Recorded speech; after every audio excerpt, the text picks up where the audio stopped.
Watch!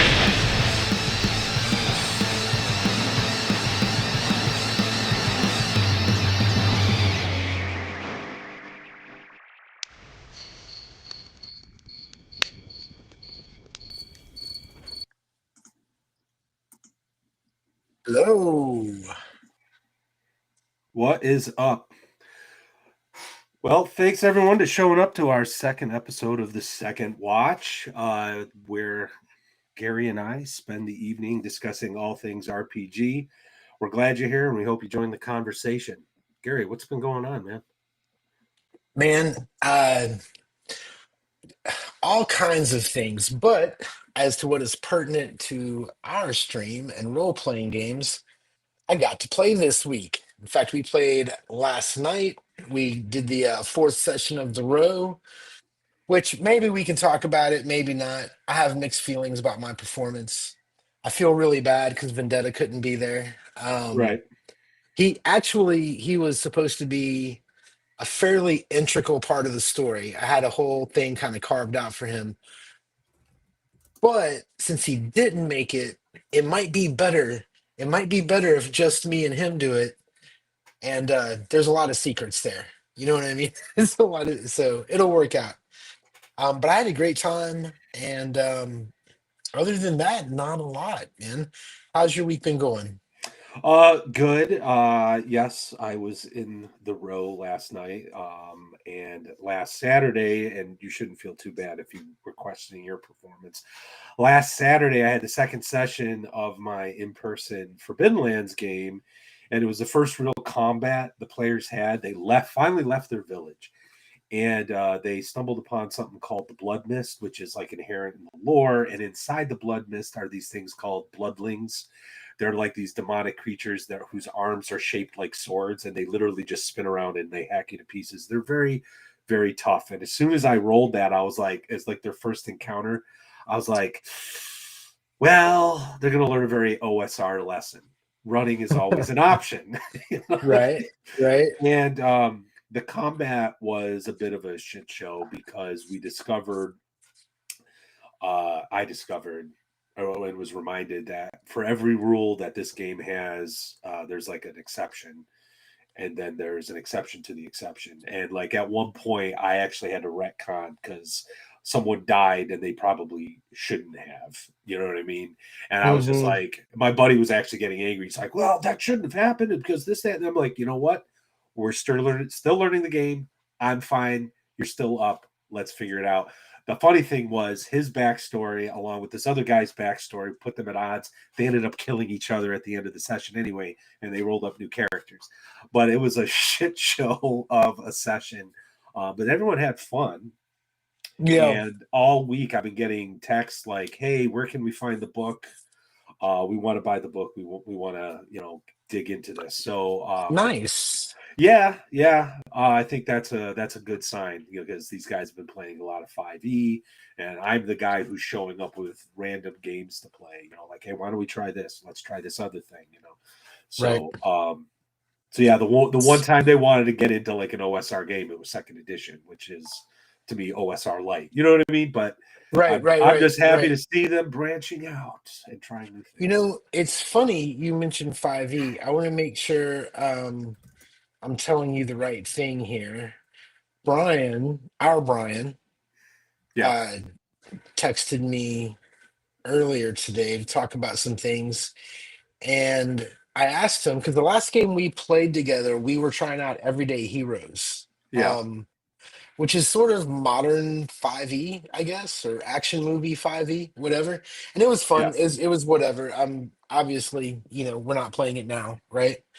Um, but it was good. And I asked him because he said he was going to run it, and I asked him if he was, and he said that if I'm understanding this right, he's running Shadow Dark, and he's got like a paid gig running 5e24, the new 5e. Really? Yeah. I don't want to say how much he makes per game or anything like that, but he is running it. It looks like he's doing Greyhawk. He says Okay. that makes him happy to be doing Greyhawk. Um, but I wish I'd like to talk to him because I haven't even read. I've seen three recommendations for the 5e Dungeon Master's Guide that there's actually. Now I don't know if it's true. I haven't read it, right? But I've seen three people whom I generally trust their reviews who have said the Dungeon Master's Guide is the best Dungeon Master's Guide there's been. I Okay. know, I know. I can't I I can't comment. I haven't read it. I haven't read it. Yeah, well, that's the thing. Like, I don't want to speak out of turn, but I have seen things. I have seen things, and Yeah, I'm not confident. Like, I think you really have to look at the temperament of the game master telling you this.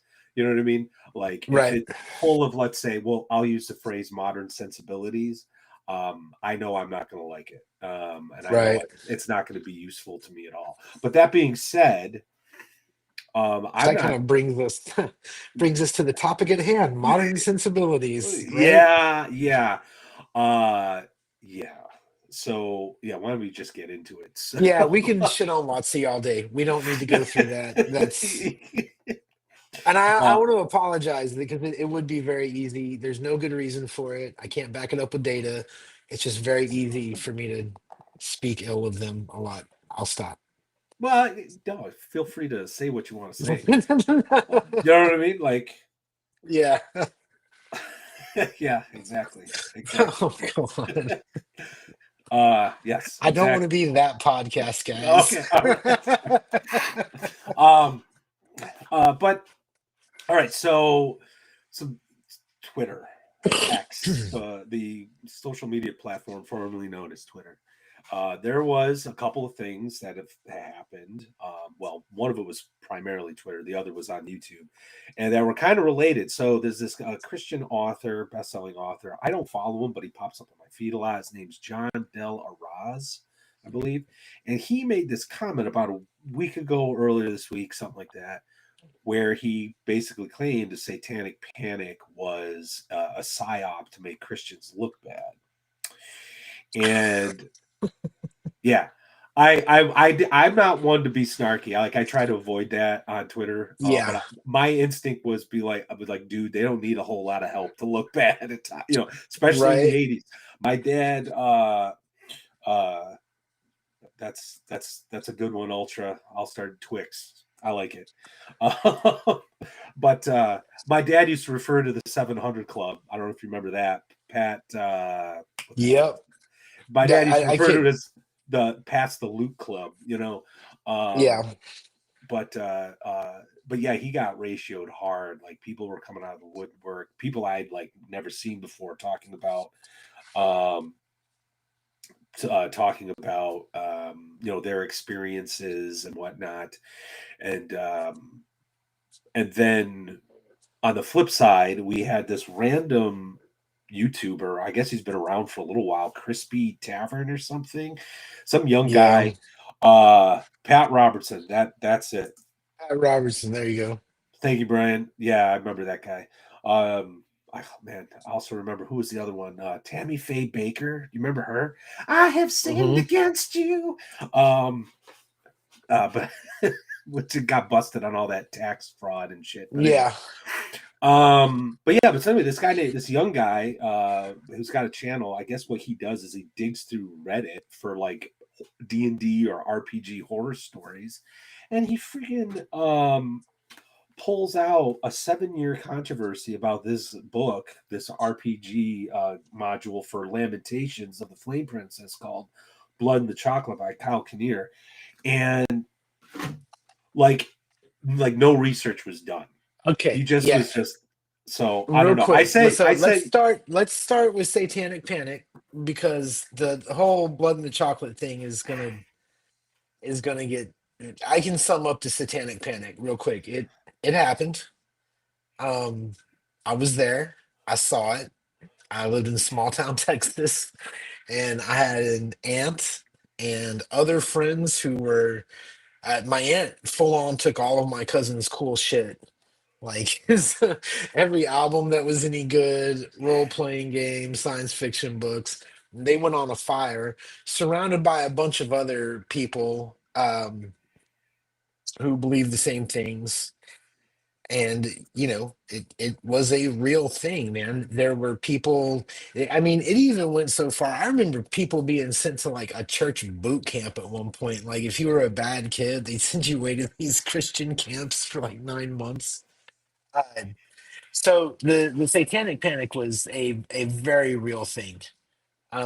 It it was fueled by, I think it was originally fueled by that what was that Tom Hanks movie? They made a movie out of it. That kid who was just kind of, I guess he was mentally disturbed or something, but he wasn't even doing, they thought he was doing Dungeons and Dragons in the tunnels, but he wasn't even doing that for real. But then they made the movie that he was, and then the preachers got a hold of it, and anything with any kind of a devil on it was obviously satanic.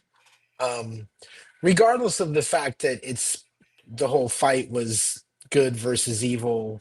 You know what I mean? Yeah, it was a ridiculous time, and for him to write that, how old is he?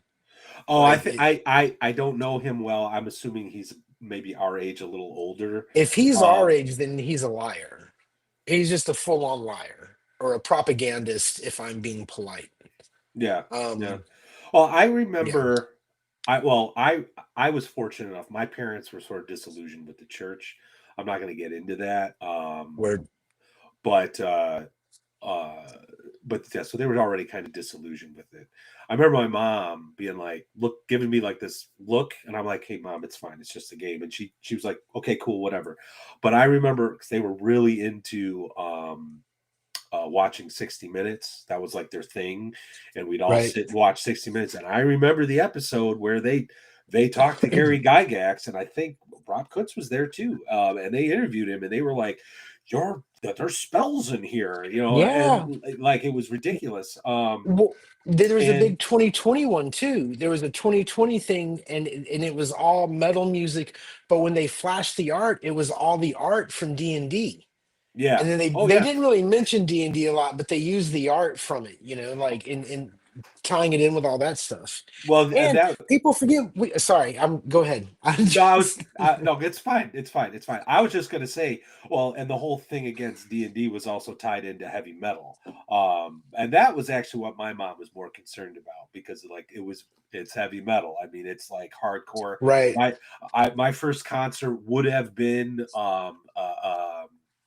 oh what not Meg no it was oh geez it's totally slipping my mind. But anyway, she took one look at the cassette tape and was like, no. Because there was Yeah, also the stories of kids getting trampled during mosh pits or whatever, you know. right. And this is Ultra talking about that Del Raz guy. Comic book artist, from what I know, and he's been on a Puritan craze for some reason. Wants no DEI, but Lord forbid a character has a nice ass. um, yeah, I mean, I don't know. Like, he seems like a nice guy because I know he pops up in my feed, and sometimes I like his posts. But that one was, I was just like, dude, Well, you're and you're off base here. let's add another thing just to kind of add to the mood of the country at that time. This is around the time that there was an organization formed called the PMRC, like the Parental Music Right. I don't know what the fuck it was, but it was Tipper Gore. essentially, yeah, it was Al Gore's wife. So we actually had Democrats aligning with the ultra Christian right to censor albums. If people still bought albums or CDs today, there's a little sticker on it that says warning explicit lyrics. Well, that comes from this compromise that the record labels said, look, don't censor us. And any album with a dirty word, we'll put this sticker on. Or any album with objectionable art, we'll put this sticker on. Now, there was no law behind it. I remember going into a record store thinking I couldn't buy shit for a couple days. You know what I mean? And then the really cool high school kid, that was working there was like, hey man, they're not going to stop you. He's like, you can buy that. uh but it was a time of like harsh. uh Now, Mad was Ultra American. Mad was Mothers Against Drunk Driving. Yeah. And I don't think it had anything to do. I think that was it was a totally separate thing. But yeah, for the idea for him to deny this is fairly dumb. Now, if he would have said, "Hey, there was a psyop to convince uneducated redneck Christians in Gary Lewis's neighborhood that these games and this music was from the devil," like Right. I would maybe, you know what I mean? I could see that, Yeah. who knows? Um, but yeah, there was a satanic. I really don't know what else to say. It was real. It's a Yeah. real thing. Well, It I really think happened. I was thinking a lot about, and I'm glad you brought up that kid because I remember hearing about that kid in the tunnels, right? Who killed himself apparently, and everyone was like, all the I don't rumors even think. about. I think everything that we could possibly say about it would be a rumor because I remember the original That's fair. story. I don't even think that. I think he was like autistic or something, and like he didn't even go in the tunnel. It, Yeah. it's hard to get the real story, but I don't even Yeah. think he died. Yeah. Well, I want to say that there was that because I'm going back to what I my vague recollection of that 60 minutes episode, and I think it was Bryant Gumbel too. Uh, and well, anyway, what I was going to say is when tragedy happens like that, right? That's just like just totally out of the blue. You have no idea. You don't understand it. People, psychologically want to find a reason to blame. It's kind of like when you get like a random cancer diagnosis. It just Right. happens sometimes, but they'll be like, "Oh, well, at my job, I was exposed to this thing that one time, so that must be it." Next thing you know, they're filing a lawsuit or something, because Yeah. they're Yeah. looking for someone to blame. And I sort of think psychologically that's kind of part of all of this, like what's going on. And then you have like this counterculture springing off of the punk rock thing of the late 70s, heavy metal, D&D, and all that. I think it just was they were just an easy target. You know what I mean? Well, because they were full on. I mean, look. Let's be fair. If you were a parent that grew up in the 50s or 60s and your teenager in the late 70s or early 80s was bringing home Black Sabbath and Ozzy Osbourne albums, with the imagery and the Iron Maiden, it was the whole how evil can we make this look?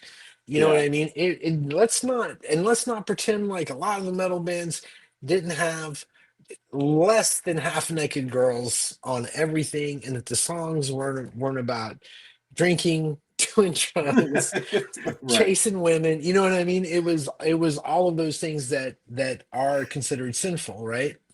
So as a parent now, like as a parent now, like I don't censor what my kids listen to. I don't. But there is the rule that if anything, like if you guys see anything or hear anything that kind of freaks you out or makes you feel funny, you talk to me or mom about it. You know what I Right. mean? You don't go Mhm. talking to anybody. We'll work it out. Yeah. Um, but I would understand a parent who was like, no, you can't look at you can't. I mean, there's still movies I don't let my kids see. And Right. the idea that music doesn't affect people is ridiculous. Lock yourself in a room and listen to The Wall for 3 days straight and see if that doesn't fuck you up for a month. So it is, I get it, but it was censorship and it was so over the line.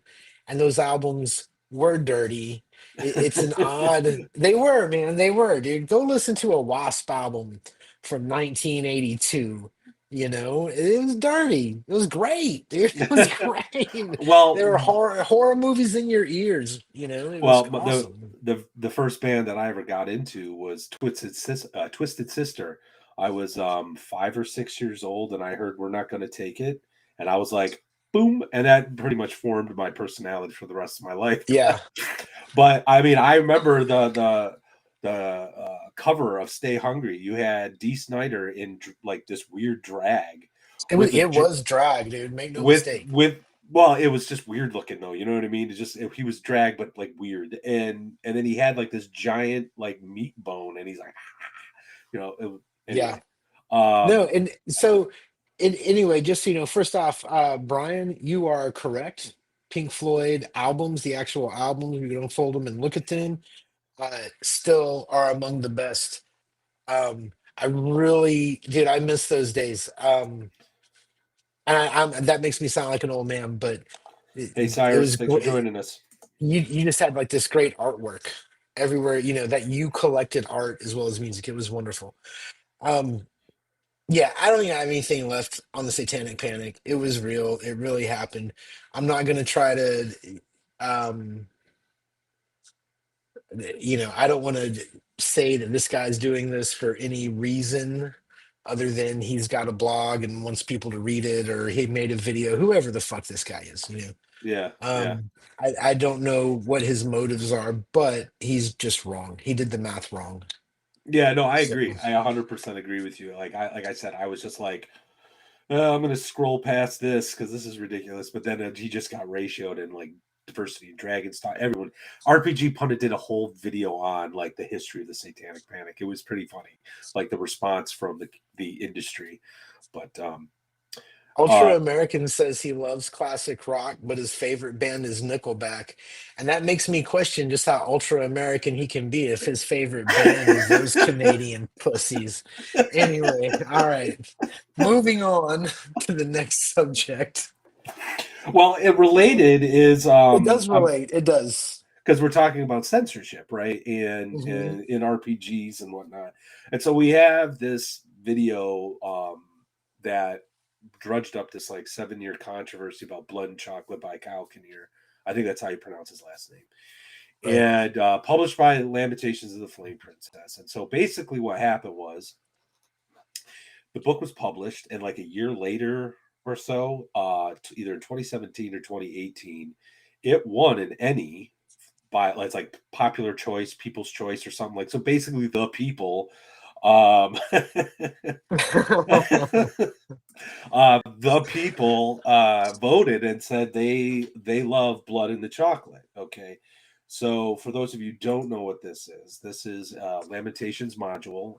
It's basically a play off of Willy Wonka and the Chocolate Factory, and it's basically it's a highly addictive chocolate that this morbidly obese countess like makes because she found a magic cocoa tree, stole it, and stole the pygmies that worship it and put them in a factory, and she just makes this highly addictive chocolate. And there's all this other experimental stuff, so just like Willy Wonka and the Chocolate Factory, bad things will happen to you if you eat the candy. What's fun about it is you get addicted to it, so you want to eat the candy. And we played it on my channel. We had a friggin' blast. We were laughing our butts off. And as typical, my players set fire to the building. That's their solution to everything. And it was just fun. Now, so they won an award. And then the guys from Lancer, have you heard of that game? If you're familiar with that, it's like a Yes, I mech am. warrior In type. fact, I've heard that it's really good. I've I've heard never it's played it. really, I've never yeah, played it. I don't want to go into it now, but it's one of those games that I'm always kind of like, should I get this? Am I ever going to play it? Probably, you know what I mean? That kind of thing. Yeah. Well, at some point, I don't know when this happened, probably the same year, maybe the year after, they said, withdraw our name from Ennies because you have this game. Uh, you've endorsed this blood and chocolate Right, thing. right, And it right. became a big controversy to the point where Kyle Kinnear um like disavowed his own product. Like I to me, that's like the most shocking bit about this story is like, um, here, I'll put this up. Thanks, Atmos. That's interesting and not surprising for like a mech type game. Um, but that's like, but that's like, why would you, as an artist, as a writer, why would you disavow something you made? But in the backdrop too is this is all around the time where Lamentations of the Flame Princess was under fire for other things like the Zach S issues, and frankly, I think everybody, James, I'm going to go into my opinion now. James Raggi has like one of the best products out on the market. He has been like more often than not. what he publishes is great. He's able to make money in an industry where it's really hard to make money, and I think everybody back then was doing whatever they can to destroy him so they can like take a piece of the pie. Frankly, that's my opinion. Um, and there's potential proof of that. But anyway, but yeah, so that was the whole backdrop of all that, and James has stood by it. He stood by it then. He stands by it today. Like Blood and Chalk is a good book. But then this guy, Crispy Traveler, Crispy whatever the hell it is, Tavern, Yeah, drudges this up and like goes into I don't even know how to describe the video. Like there was like no research done at all, like zero research, right. um, and just like this clickbaity, admonishing you for potentially liking this game and telling you shouldn't like this game because it's so problematic. When So, Well, go ahead. real quick, here's my question. When did so the what are you doing, Slash? When did Blood in the Chocolate was 6 years ago when it won the enemy. Any six, Yeah, 7 years ago, correct? Okay. yeah. And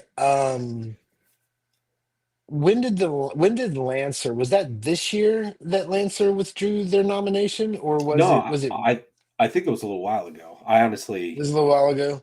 yeah. All right.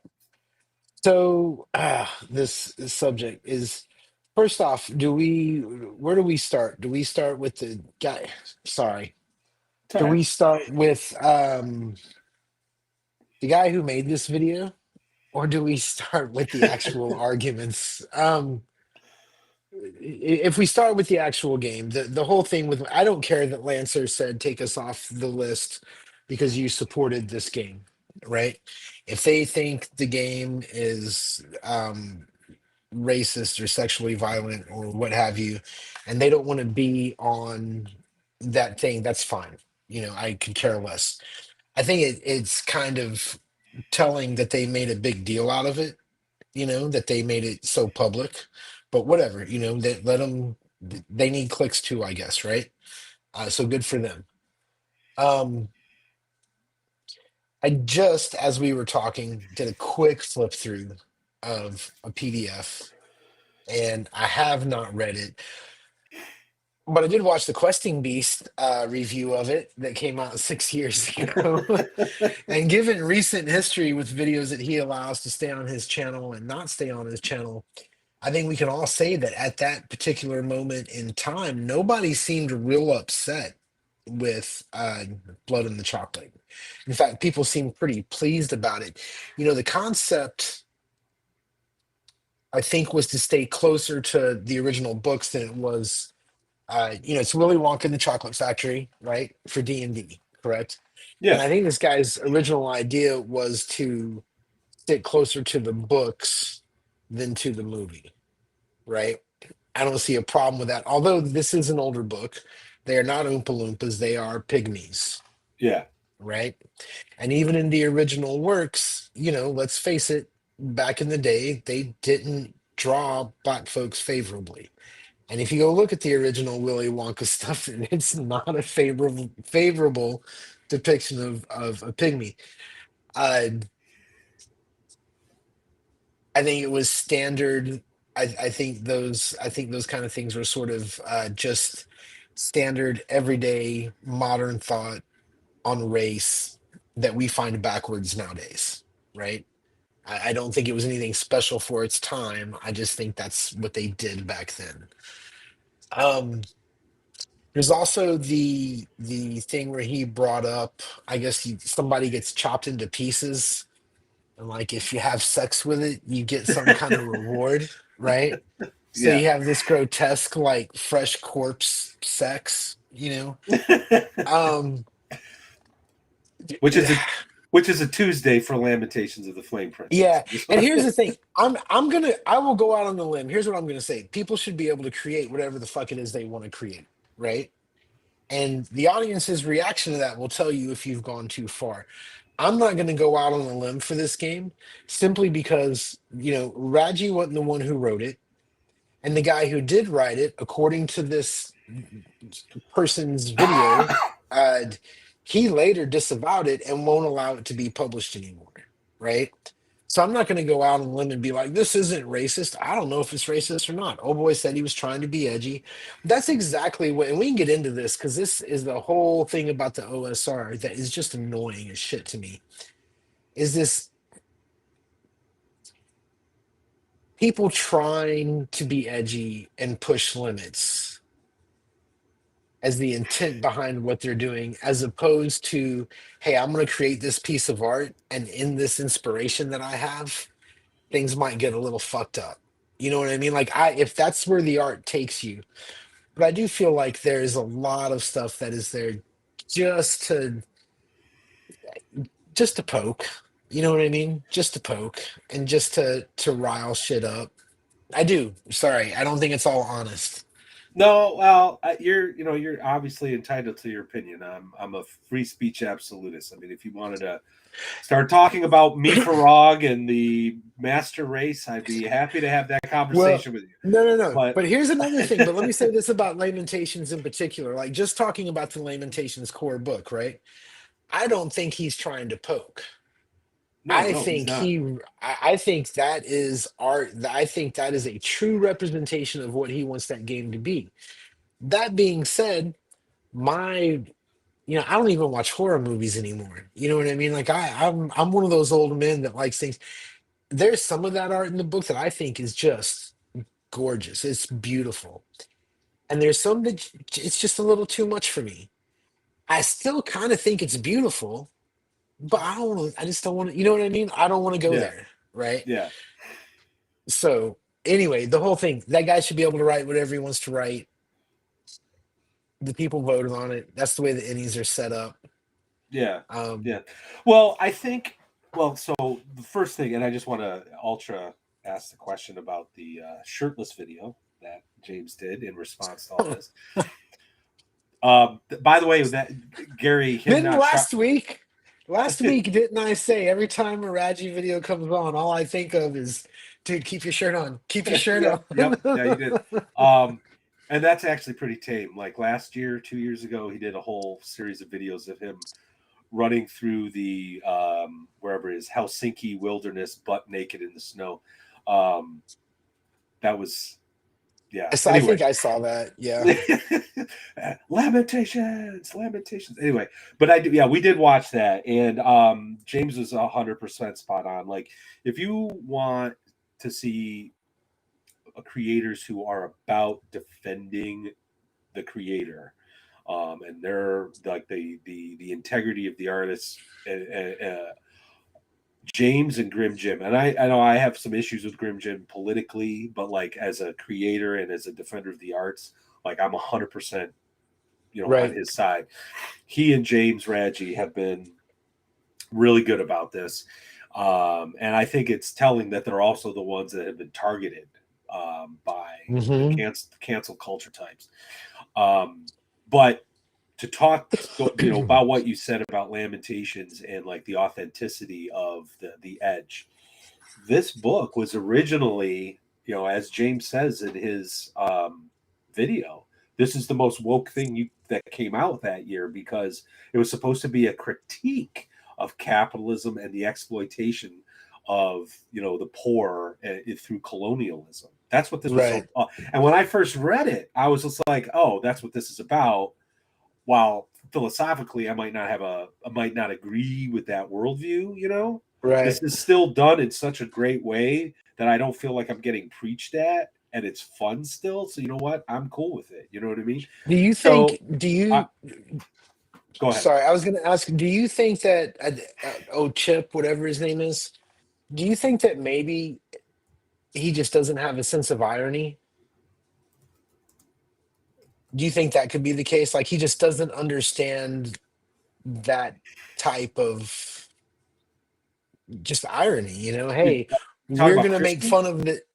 Yeah, Crispy. Do you think Crispy just doesn't understand that kind of work? That's a possibility.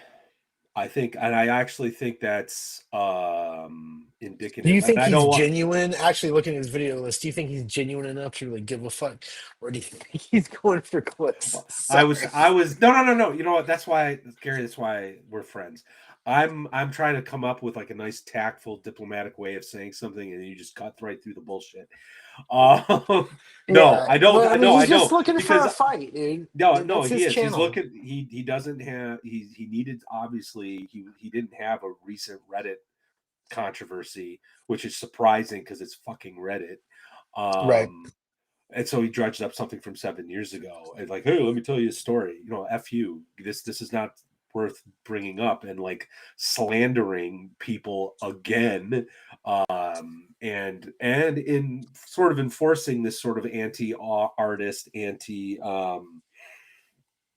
My mustache is epic, yo. Thank you. um enforcing this sort of like I don't want to be like uh, uh I don't want to like start using cliche terms like woke or cancel culture, but you know what I Right, mean, right. like that sort of like Yeah. pearl clutching. I like that, like this pearl clutching over dumb shit. Like, how about you, yes, there's little brown people in this game, but maybe there's a reason for it, kind of like what you're saying, like irony. Like, maybe there's a reason for it. Why don't we Yeah. think But beyond the it's surface? And I don't know if he's just incapable of doing that. I don't know if it's his generation. I don't want to sound like an old man here, but or maybe he does know, but like you said, he needed clicks, and that's actually where well, I'm the leaning. other yeah, I'm thinking he needed clicks. It's also here's the other thing. We can't like I'm not gonna sit here and I've never I haven't read through the whole game, so I'm not gonna condemn it. I'm not gonna condone it. Um, but the thing that puts us on faulty ground from beginning is that it was disowned. The guy that wrote it gave up on it. And in But fact, why? But I why? think I don't know, but it was mentioned in Old Crispy's, little essay that he even said that the guy said he was trying to be an edge lord, and went too far or some shit like that. But Um, well, it doesn't matter to me why he apologized for it. He disowned it. He won't allow it to be published. So even though you could be completely right about this, right? You can defend this game and prove that you're right that this game is not what he says it is. The fact that the guy who created it backed away from it, so you know what I mean? Like that really undermines any argument. but It does. I I think it don't know if does. it does. I think the circumstances around it, because again, there was a lot going on with Lamentations in 2018, 2019, when all this sort of happened. And I think there was a lot of pressure on those who had worked with Raji to disown him and Right. disavow their connection to him.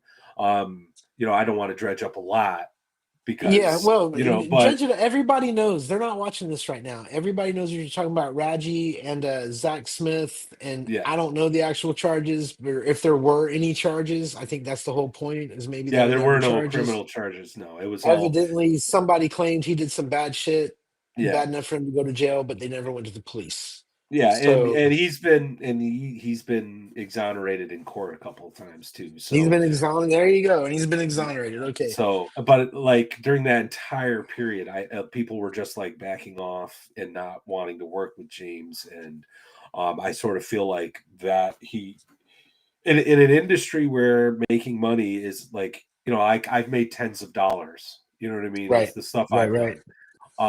Um, I think the pressure was real. Now I think there's been a sea change. I think things are changing in the industry. I think people are kind of fed up with a lot of that stuff, and I also think there's just separate camps.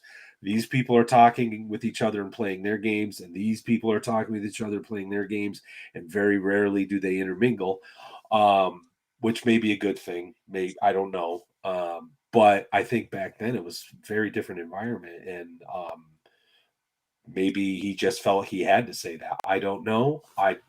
I'll concede. I'm speculating, but Yeah. I will go on the record and say this is one of the best publications of the early mid period of Lamentations. It's a great layout, awesome tables, great weird things that are happening to your characters, especially if you're into the horror. I watch horror and I see someone's head get ripped off and I yawn. I Yeah. start eating a bowl of spaghetti. Oh, that looks cool. Um, but that's me. But so if you can get a copy, it's totally worth it. But yeah, I don't know. But Yeah, no, I don't. Here's the thing. The bigger subject is, I think, really, it's sort of this self-censorship thing that we're under now, right? Everybody's being real careful when they do things to make sure not to step on anybody's toes. Nobody wants to get called out. Nobody wants to get canceled. Although I think that whole cancel culture thing is so weird to me because, like, who the fuck told you? Fuck you! I'm not going to stop doing what I'm doing. What you said, you and your friend on your Twitter. I don't care. It just I don't understand that at all. Like, who's going to make you stop doing anything? Um, and I really do feel like if you're coming from a place of you're trying to tell a certain kind of story, you're trying to run a certain type of game, as long as you're honest and you're not, like I say, you're not poking, you know. Look, I have some really good friends that I've been playing video games with for probably about 8 years now. Uh, Lots of shooters. And the shit that comes out of their mouth is wretched. Like, it's horrible. Um, and I don't believe that any one of them is that person. What it is it's they're in a position to see how far they can push things and who's going to get mad. You know what I mean? And all that kind of stuff. And that's just reactive to a society we live in where, you know, you your freedom is dictated by the popular kids' morality of the day because it changes. Sorry, I'm getting too deep. All I'm saying no, is this is a deep. create the things that you want to create. If you create them from a place of integrity and a pure intent, then I don't give a fuck how vulgar, how, you know what I mean? You will never convince me that it needs to be censored. And if your intent is horrible and you're an evil person, we're all gonna know it. You know what I mean? I don't, I think sunlight's the best disinfectant. Um, Yeah, well, that's kind of I, my position too, and I think, yeah, in an industry, and I'm going to defend the OSR now. What makes the OSR great is the fact that you have all this. Well, is the fact that you have all this experimentation and button pushing, because I mean, without otherwise, we just have keep on the borderlands, gonna go in, kill some goblins, right, take their gold.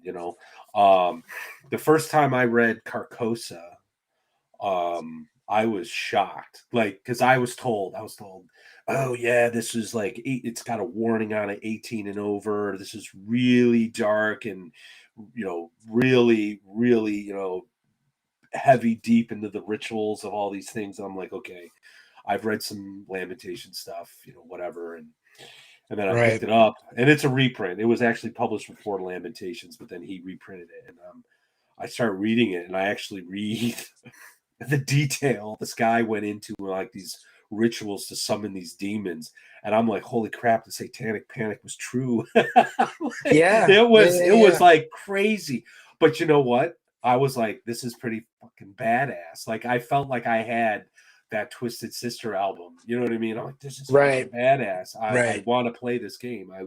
I don't have the players who are interested in it because it's pretty. No. You know what I mean? But Yeah, and and that's the other thing. I think that Lamentations, for being as out there as it is, for being exactly what it is, being honest with itself. I think I see those books around. I hear people talking about it, you yeah, know.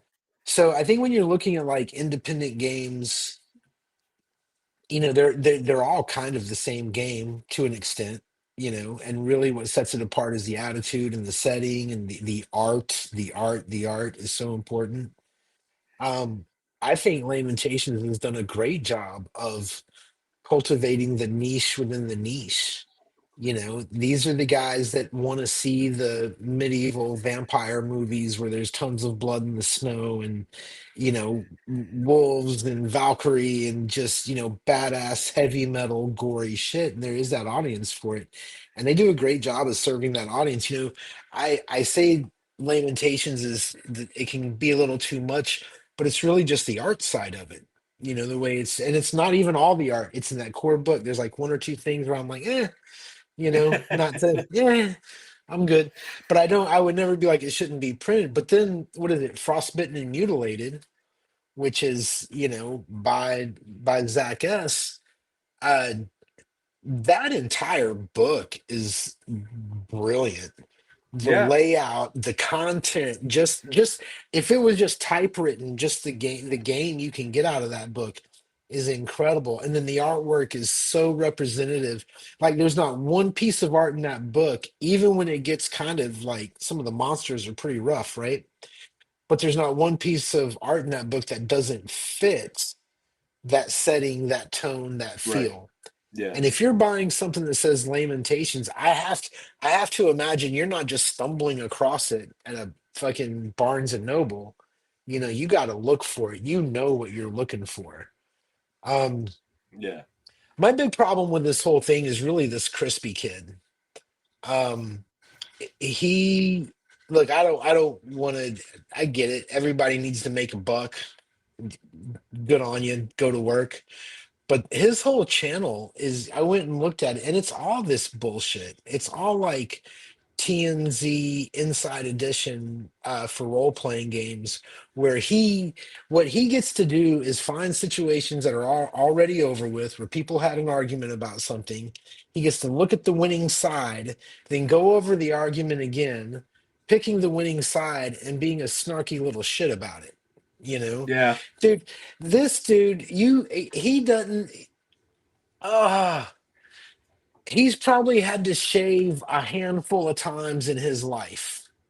And all of a sudden, this motherfucker thinks that he can just be judge of everyone, you Yeah, know? And I wouldn't be saying, look, if he had one video that was like this, right? I'd be like, yeah, whatever. Maybe he felt strongly. I'd give him the benefit of the doubt. But I swear, maybe I missed one, but it appeared to me that every video was a video where he was able to sit in judgment upon others who've already been judged and punished. yeah, yep. It's not like Hmm. he's going out on a limb.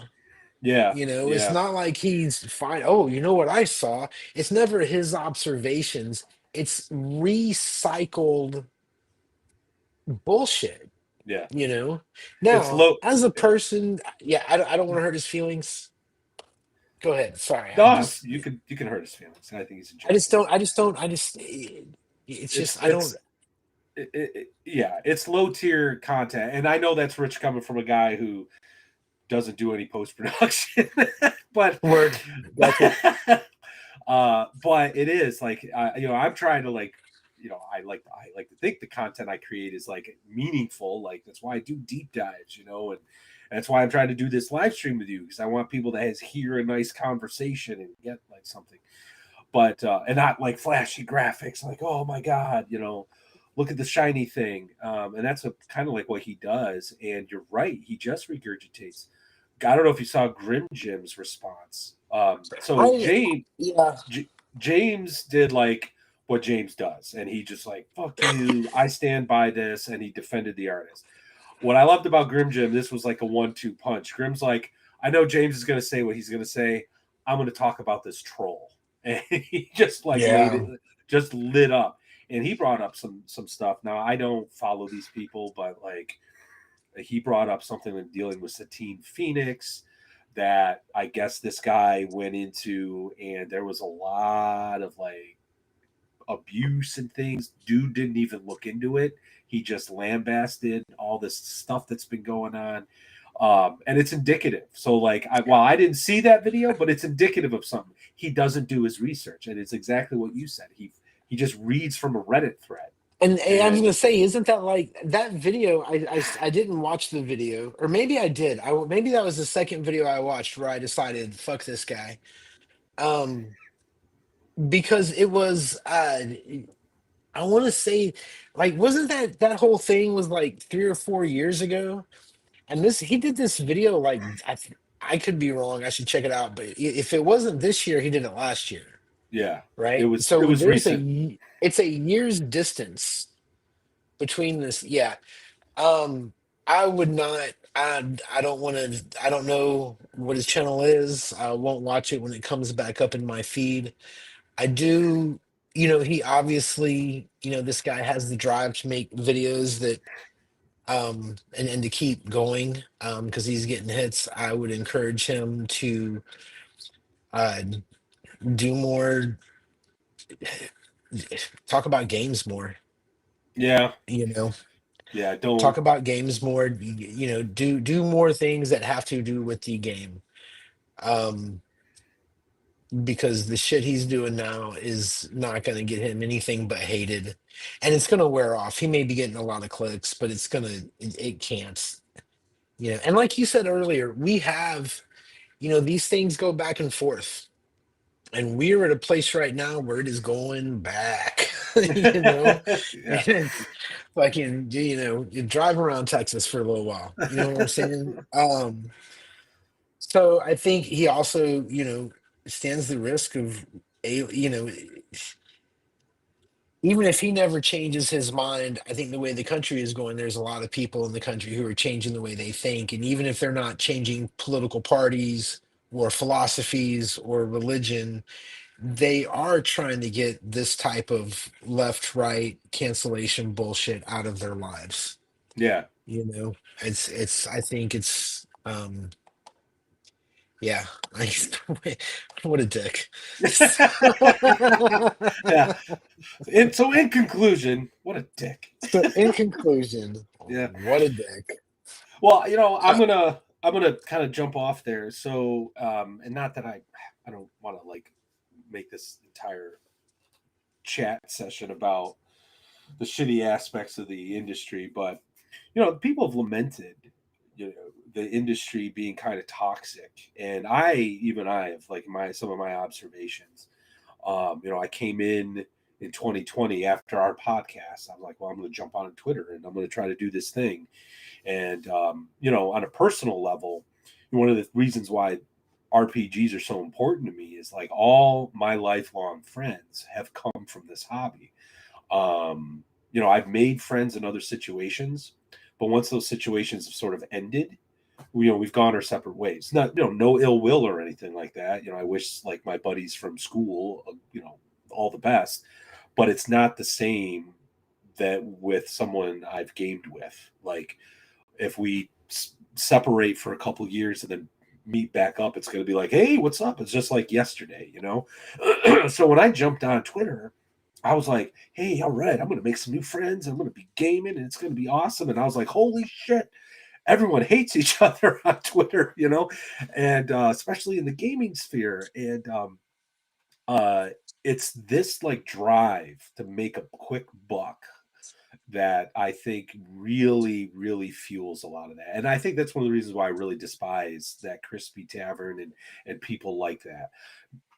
That being said, I don't have a problem with people doing like their political videos, then their political takes, because politics, arguably, has a much broader impact. It has much more meaning in our lives. Like it matters beyond, dude, you don't play 1-to-1 time, or right, whatever. right. How you play an elf game. So that I make a distinction. Like that serves a purpose. Where this other stuff, it's bottom feeder. Um, yeah, it's just bottom Yeah, feeder activity. It's just bottom feeding attitude and mindset, and I'm just repulsed by it. So I actually when I see his video the past couple, because I looked at this video, he's now popping up on my feed. yeah, I've actually like disliked it, and I said I'm not interested in this. I don't want to see this shit again on my feed. yeah. Well, I think his commentary is of no use. there's my game is not going to be better for having watched one of his videos. And Yeah. I think that more than anything else is going to be, especially with the recorded like video presentation. You know what I mean? Like if you're going to actually make a 20, 30 minute video essay, right? It's just not, it's just that kind of stuff just isn't sustainable. And, hey, maybe I'm wrong. Maybe he's the next fucking big thing, but I've got no, I don't know. Fuck it. I don't have any appreciation for people who want to start trouble. He's like, honestly, at one point, because I was watching the video on my phone and I had to get up to do stuff, so I just had him in my ear. And just the sound of his voice, dude, I just wanted to stuff him in a fucking high school locker. You know what I mean? Like, come here. On a Friday afternoon when everybody's going home. You know what I mean? Like, I was just like, I know bullying's not right, but bullies come from somewhere. You know what I mean? Like, you don't get shoved into a locker for no reason, dude. There's a reason why you came to his attention. You said some dumb shit. Oh, remember those little girls in class, like in elementary school, when the teacher would have to leave the room? And we're old enough to remember this because there were no mobile phones, right? So teachers would get a phone call or they'd have to leave the room. And they'd put that one little girl in charge who would stand up on the board. And if you fucking so much as flinched, she'd write your name down. And then if you did it again, you get a check mark next to your name. And then your teacher would come in Oh and yeah. see whose Yep. names were written on the board. Fuck those bitches, dude. And he's one of them. He's one of them. Yeah. All right. All Yeah. right. That's it. I'm good. What do we got All right. next? Where are we at? Where are we at? Well, we can fight about pig nose orcs. um,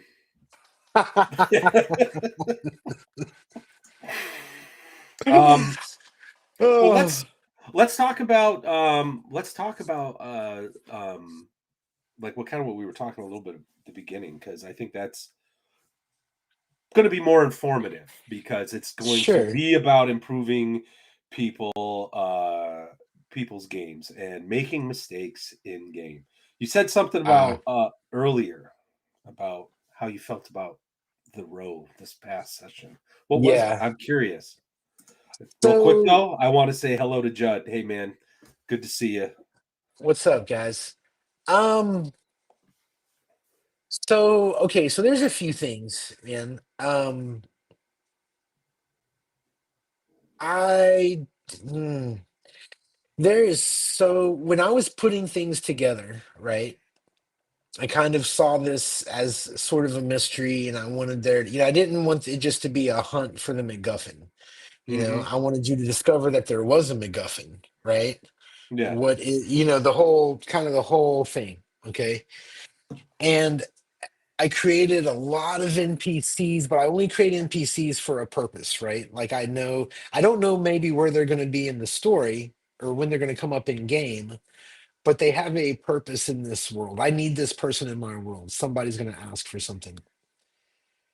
And I just felt like this last session, I've got this need to like get to the action. Like there's got to come a point where things start rolling when you guys start putting things to. There's a couple facts y'all don't have, and then once you have it, I think you're going to take off, and you guys are going to take the game over, Hmm. right? Okay. And Yeah. I think I was getting impatient with the speed at which I'm doling out this information. So before the session, I had planned Vendetta, who unfortunately couldn't make it. He had a whole sort of by himself section. You know what I mean? Um, which honestly, I don't know how pertinent it would have been to the actual session. You know what I mean? There's just some things that I wanted him to know, I wanted him to do, which is why everybody kind of started separately. Right. It really was for Vendetta, and he couldn't be there, but that's fine because I wanted, there's other things going on in the world, and things keep moving. Um, I don't know. I'm trying to get. I did complicate it a little bit, but I'm really glad I did with all the Kid Darkness stuff. Hmm. You know what I mean? Like I'm really like his. I'm kind of torturing that character. You know what Yeah, I mean? Like I'm really yeah, kind a of putting him bit. through the ringer. So that's fun. Um, but I just think overall, I always feel a little guilty when there's not an action scene. I do feel like a lot of folks show up for the dice rolling. And I like the dice rolling. You know what I mean? It's fun. And that's where the risk comes. There was no risk this game. Yeah, well, if I can interject real quick, you Go had this ahead. whole thing set up where, the big wigs of the row were gathered and we were supposed to mingle. Um, like when I do stuff like that, I turn that into a dice rolling sort of like skill challenge where you're, depending on how well you roll, you're going to get some information. And then if you don't get that information, you're going to have to figure out how else to get that information because you failed at Right. this one time. You know what I mean? Kind of like I was this close to thinking like, oh my god, is Shaman going to try to steal this book? The moment you were like, this is going to cost $1,000, and $1,000 in 1920s is a lot of money, and Yeah. I was like, oh crap, is Shaman going to try to like steal this book? And then Well, I'm he like, didn't well, even no, try it's to not going to be. bargain. No, he didn't. And then I'm like, it's not going to be Shaman because he's like really the good guy out of all of us. It's going to be Yeah. Atmos' character, the landscaper, because he just likes to fuck things up. Um, but but but yeah, things like that I think create opportunities. But the thing I liked actually is that the session before you basically laid it all out, guys. You want to have character development and you want to do things in the row, you have every right to call for a scene, and you gave us homework. You told us to think about what we wanted to do. I don't think everyone did their homework, but I did, and I No. knew what I wanted to do. And I was, Oh, and I don't want to Shaman say, knew. Shaman had mentioned it to me so many times. I just planned. You yeah, know what I mean? I knew that this is what we were gonna do. And the Kid Darkness stuff, I talked to him earlier in the week to ask him some questions, just a little back.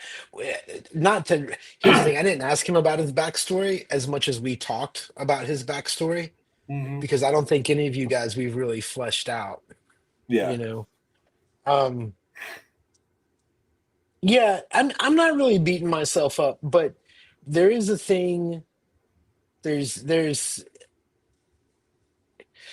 I had really hoped that I would get, and this is just me. These are just my personal goals, right? A lot of times when, and you know this if you play in games, you have goals as the game master, right? Yeah, That your absolutely. players will never know. You know what I mean? Your players don't know 95% of the shit you thought of, and they're only going to see what, 30, 40%? They're not Yeah. going to go through every single thing that you've thought of. Um, So yeah, I mean, it was fine. It wasn't that big deal. I do feel, the getting everybody together thing. There was a couple things that did happen that were fine. There were a couple new characters that I was hoping you guys would gravitate towards, which you really didn't. Um, I dropped a big reveal for all the players that were paying attention in that meeting between the landscaper upstairs and you guys in Oh the yeah. yeah. I don't did everybody catch that? I don't know if I know I did. Yeah. Hey, Atmos, put out, he says, I'm still working on Landscaper story. Kind of hard to work out a World War One combat engineer that swears off guns and explosives. Hey, Atmos, that's all I want. Don't work it out. Don't make we want general backgrounds. I don't want details. The more details we have, the tighter, the less room we have to move. Right? We're in a tighter box, the more details. So you're good. Um, she's French Russian, bro. She's French Russian, and that there was two reveals about Raquel. Just so you know. Um, Sup, what nerds. up, nerds? Yeah. So overall, I mean, I wasn't unhappy with it. I do feel a little guilty when we don't get to combat, but I also will say that it is when I was running my last game with the other guys doing the Luna Texas game, which was a 1970s game. Um, we only did 2 hours. That was the schedule that the guys had. So like I knew I was pretty aware of where the like, okay, tonight's combat. This is this that it was actually a little bit easier to keep episodic. I don't know Yeah, what the difference between 2 and 3 hours is. It was just easier, to kind of chop up, I guess. yeah, And had we another hour, we would have gotten into some really crazy shit last night, you know. yeah. But it was probably gonna take most of the session, next time we get together. Work it out and play is always fun. Word. I agree. I agree. Um, yeah, about like the time. So one of the guys on, um, oh, Hey, Jason, you didn't miss anything. We've spent the past hour talking about my mustache's armor class. You're good.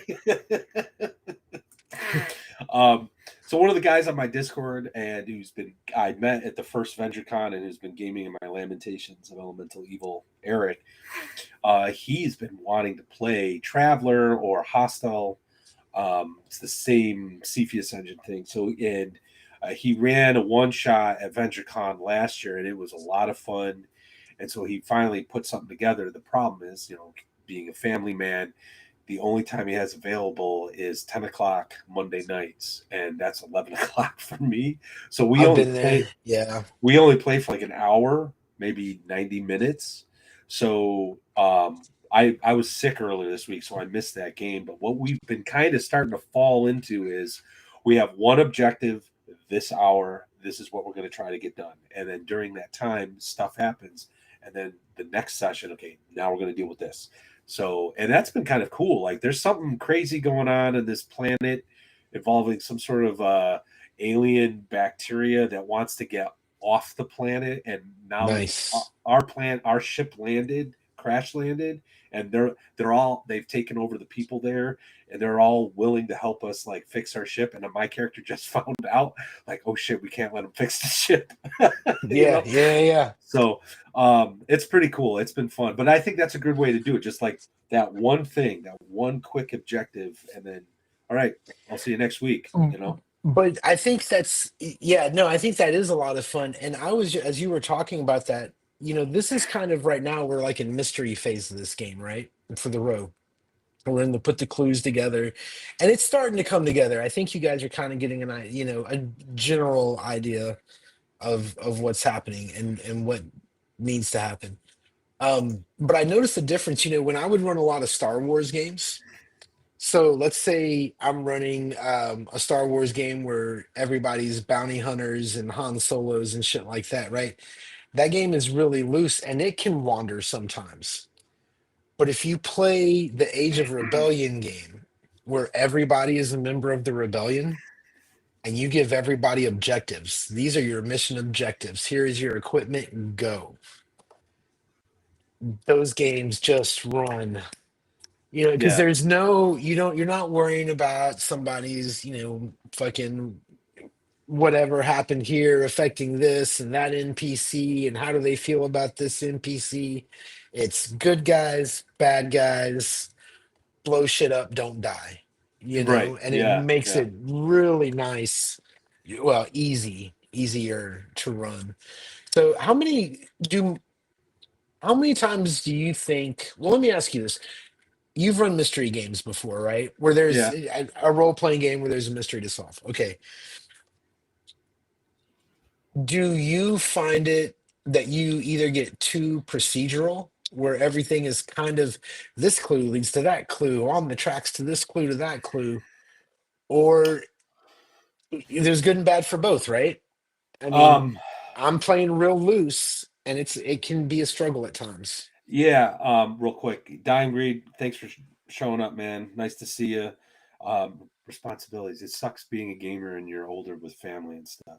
I would love to win the lottery and just play all the time. Anyway, thanks for showing up. And those who don't know, Dying Breed has a Rumble show, the Speakeasy, 5 o'clock tomorrow. Bring a drink. It's fun. Oh, okay. I don't know which Star Wars RPG that is. Um, Had a Gary great has put. killer app. There was an app for the new Star Wars game, like on your phone, or I remember a dice app. And I remember a guy who used to tweet every day with adventure seeds, which was really bad. I can't remember the dude's name, but every day he would just give a new adventure seed out. Anyway, just starting on where I clear that out. Anyway, sorry, I'm gonna stop reading the chat. No, I keep very sensitive. The screen's very sensitive. So when I click off something and then someone moves up, I end up clicking on it. Anyway, not Yeah. that Judd, not that we don't want to hear from you, Judd. Uh, but to answer your question, when for me the goal is to have like these strings, right? Like if a mental Mhm. map where like if they find this should lead them to this next thing and lead them to the next thing. This, but it never works that way because the Yeah. players are just going to they're going to latch onto the wrong thing that they think is a clue when it's not or whatever. They're just going to have their own wacky idea to solve the mystery, and it might actually be a better idea than you had. I ran into this a lot when I was running my Call of Cthulhu Halloween one shots. I started doing those like almost 10 years ago, and uh, Judd is making me laugh. Anyway, but like my very first one shot, like it was only supposed to be like 6 hours, and I had enough material for like 2 or 3 game sessions. I Right. thought the idea was great. Everyone was well, not everyone, but there were players who were the son of a dude who just died, and like they had like this terrible relationship with their father because unbeknownst to them, when they become of age and the father dies, their ancient grandfather was actually possessing the father. Then he possesses one of the sons, and so they all have this memory where dad all of a sudden became an asshole. That's because the evil grandfather had taken over, not great great great grandfather. Anyway, Right. so I Right. had like this whole thing, and they had to try, and eventually one of them would find this piece of like a Cthulhu sculpture, and then that's when they get like possessed and stuff. Like this huge thing, along with like cultists in the town that were all part of like making sure this guy's essence survived, and it was, and I had one guy playing an insurance agent who was here to investigate like these kids who drowned in a boat because they were well, what really happened is they were attacked by like sea creature dudes. Um, but anyway, so I'm like, I had this whole thing, and my players immediately were going all over the place, and I'm like, holy shit, what do I do?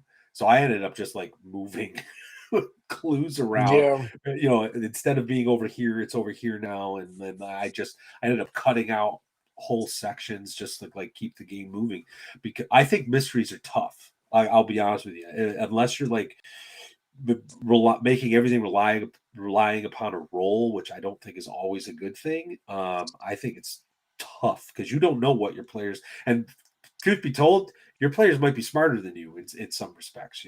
So Absolutely. Absolutely. And I think what I did, and I don't think it was a mistake because I don't know if there is. I mean, I think it depends on the game. I don't know if there's, a right way to run a mystery. But I think one of the mistakes I did, and I don't know if I should be revealing this, but whatever. A lot of these clues are attached to NPCs, right?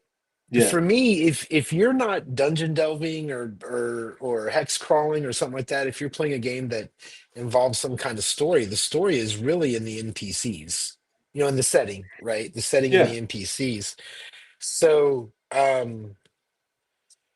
there's just characters, I've attached certain clues to certain characters, and they may become detached.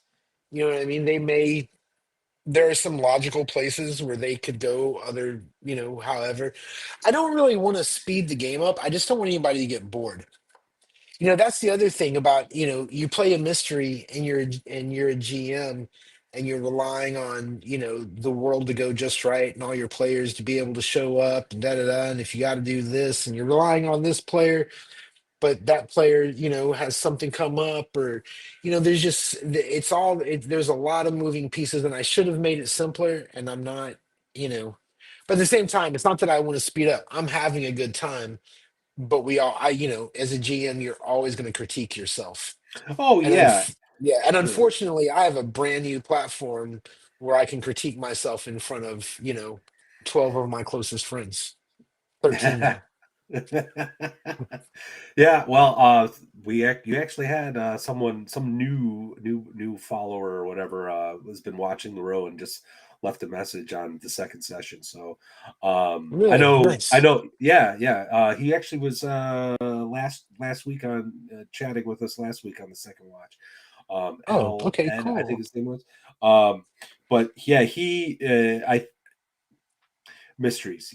It's I sort of feel like the best thing to do is to have three different ways of finding the clue, maybe, or a Mm, minimum of three. So if there's like an NPC that maybe should give it to you, but like the players screw up talking to the NPC, maybe they can find the clue by stumbling upon the NPC doing something shady. You know what I mean? Whatever. right. So I think that might be a good way to do it, but Well, you guys are it's tough. almost there. You're really almost there. There's one thing that needs to kind of be found and connected with the character. And I think it'll come up, although the bait wasn't necessarily taken. I put the bait out there and it definitely was not taken. So I'm gonna, but I found another. It's interesting.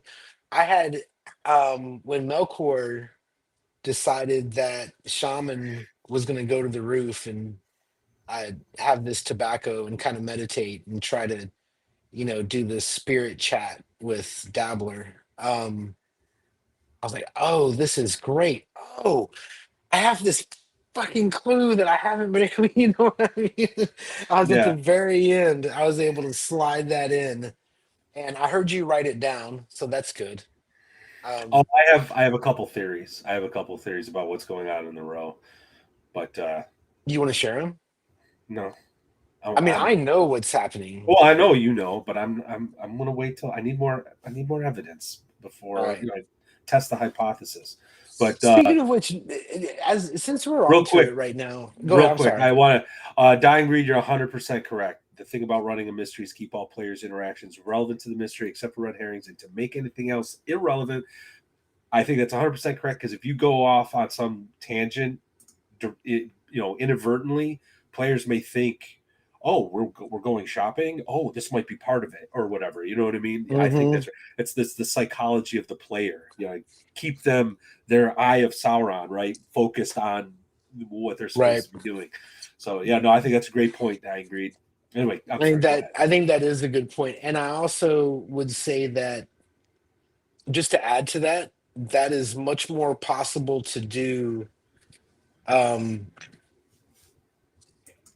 I think some games you don't have to have a mystery, you don't have to have a big adventure. Those first, 1 to 5 levels are simple adventuring, and the mystery kind of happens after the characters are a little established. Whereas I took brand new characters, put them in a strange place and around strange NPCs, and gave them a mystery on the outset. Yeah, You know, so that was probably not the. It's not a bad. Everybody's having fun, and I'm having fun, and I'm not frustrated by the game.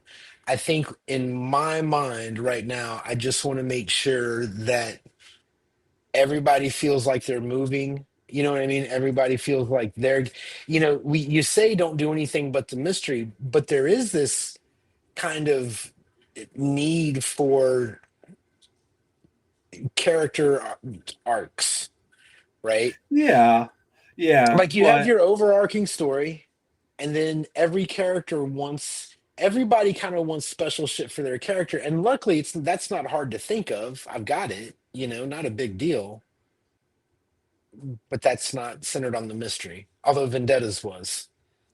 yeah, yeah. Well, I think. Well, here. Okay. Well, going back to like session one. Yeah, we were dropped into a place that we knew nothing about, and we were told to clean it up, and everyone seemed to be I mean, you kind of explained it, but like I don't think my character. I immediately went into Game of Thrones mode. I'm like, okay, there's these guys are the bad guys. There's something going on here, and that's why my character was like a little poke in the bear with Angelo. That's also why I tried to smooth things over recently because Right, I'm like, right, right. my hypothesis was wrong. I was testing a hypothesis. My character's a scientist after all. So, but now I think something much worse is happening. So, but I don't think it's a bad idea to allow us to have these arcs so long as like it's sort of like clearly defined. Like, okay, and that's why I like you saying like, hey, just let me know when you want to create your own scene. I know. Absolutely. So when it's a scene that you've created as the game master, that's sort of like kind of can be a clue. Like broadly speaking, hey everybody, it's time for addressing the mystery or the main plot or however you want to Right. couch it. Whereas like Atmos, for example, says the landscaper is going to go find some flowers for Raquel or something. Yeah. Yeah. Yeah. Yeah. you know, Which I've been racking my brain trying to think of like what would she do to try to get that mask off him. You know what I mean? And and I can't the sandwich I thought, might work. that You was know what I awesome. mean? Yeah. And it didn't. He goes into the alley, lifts. That Uh, was Ju- like, Judd says the row setting in period is cool. well, thanks, man. It's it's funny. If you ever want to learn about a time period, set your role playing game. Uh, set your role playing game in that time, and never. And just the basic research you have to do. Like I remember when I was first thinking about doing it, and we talking about making characters, and Matt had said he was thinking about playing a scientist, and I was like, what did we even know Yeah, in the 20s? Well, now I know that was that time period we were discovering a lot. You know yep, what I mean? Like we're still using the things we discovered. It's not, there was Einstein, there was genetics, there was, we didn't have a lot of practical use, but those were burgeoning, and you learn just so much. Um, Prohibition, which we completely ignore because there is no law on the row, you're but right. Yeah, that's a whole other thing. So yeah, it's really fun to do. So I like modern. So here's the thing. I'm going to confession. Fantasy is not my biggest. Is fantasy is not my favorite genre. Right? It's just not. It's fine. I like good fantasy, but there's just a lot of bad fantasy out there. I love really good space opera, and for some reason, I even like really bad space opera. Running games, though, I really enjoy running games in like modern times or close to modern times. It's kind of become a new. I don't know what it is. I just think it feels a little. It's easier. hmm. You don't have, everybody knows what a phone is. You know what I right, mean? right. It's yeah, like I don't yeah, know. yeah. I'm still pretty steeped in the fantasy. I'm just very comfortable with it. Um, I'd make the I argument that the best role playing games are fantasy role playing games. That's a very yeah. easy argument to make. So, Yeah, well, that's because you're sort of unbridled, and my biggest problem with like sci-fi, and I think it's one of the reasons why I like the recent trend for sci-fi horror and that like blue collar trend. While it's probably being played out, um, I don't like whenever I play like hard sci-fi or like Star Trek type sci-fi, I feel like I'm just muttering gobbledygook, and I don't feel smart enough to play the characters. Like and I just whether I'm a player or especially as a game master, you'll never see me run Star Trek because I'm just like the flux capacitor is jamming up the force thing and the thing and I don't but with sci-fi horror the emphasis is the technologies in the background and the issue is what's coming down that dark hallway hissing and all you have is right. a blowtorch, you know what I mean? Yep. So I'm more comfortable with that. I think space opera is also fairly easy because really, if you get down to it, space opera is just it's fantasy where each realm is a planet. Really is kind of when you get into that sort of Star Wars, Flash Gordon, kind of era, and that avoids. Sorry, my cat. That avoids a lot of the gobbledygook. I do know. I agree. I agree. Yeah. I've played. I want to say it was a Star Trek game, and I literally watched somebody that was starting to say like the science words, and then end with words, words, words, and then rolled the dice. you know, I've seen that a few times. I've got a friend who's done that. That's like his go-to when he just runs out of shit to say. Words, words, words. Charisma roll.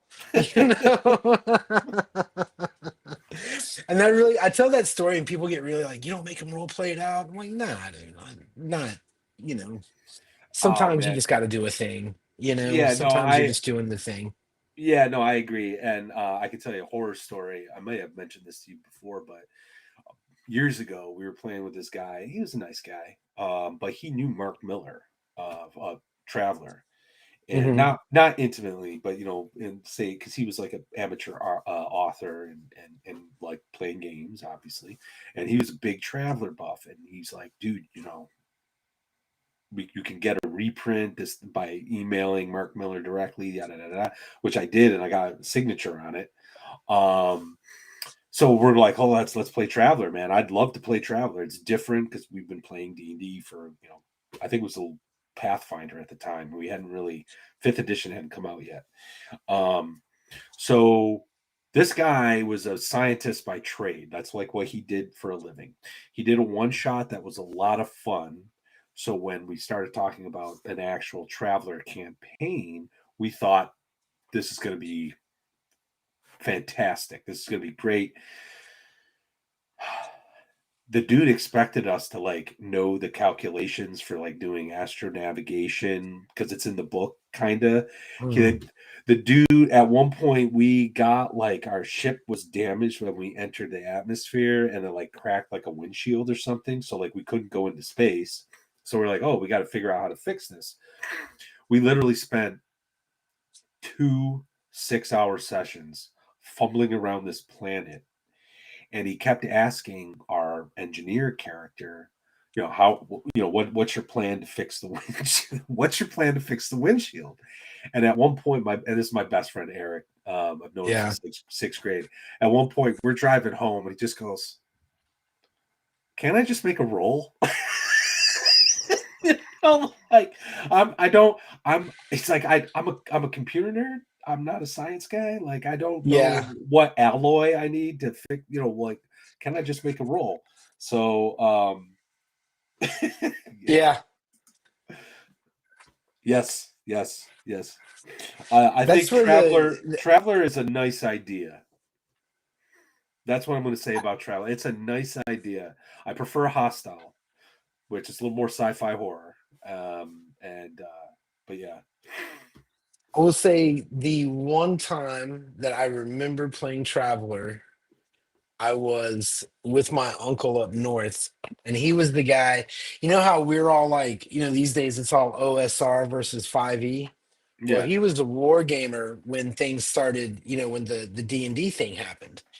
And he was like role playing games, you bunch of fags, you know what I mean? He thought they were the dumbest thing in the world. Yet he owned the white box, Oh, and okay. Yeah. he was the guy. He had all the shit, right? But he didn't. He pretended he didn't like it, and I kept bugging him. I must have been 9 or 10. Let's play a role playing game. Let's play a role playing game. Because I'd only played Dungeons and Dragons to that point. And he pulled out Traveler, and it was original Traveler with the little books.